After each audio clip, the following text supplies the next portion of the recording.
अंबोली प्रभागातून विजयी झालेल्या काँग्रेसच्या ॲडव्होकेट राहुल घोटेकर यांच्या समर्थकांनी जल्लोष केला। खासदार धानोरकर यांनी तिकिटासाठी प्रयत्न केले होते।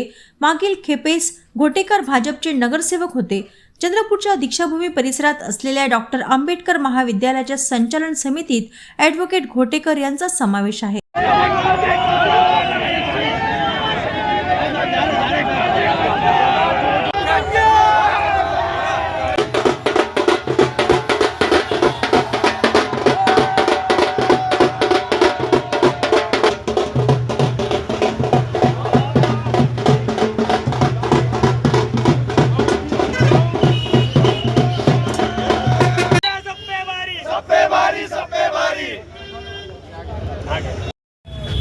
आमच्या नेत्या, आमच्या मार्गदर्शक खासदार प्रतिभाताई धानोरकर जी असतील, विजूभाऊ वडेट्टीवार जी असतील, सुभाषभाऊ धोटे जी असतील, विनोद भाऊ दत्तात्रय असतील, सर्व या लोकांनी अथक परिश्रम करून मला तिकीट मिळवून देण्यापासून तर मला विजयापर्यंत साथ दिल्याबद्दल मी माझ्या संपूर्ण नेत्यांचं, संपूर्ण काँग्रेस पक्षाचं, प्रत्येक कार्यकर्त्याचं हृदयातून अंतःकरणातून खूप खूप धन्यवाद करतो।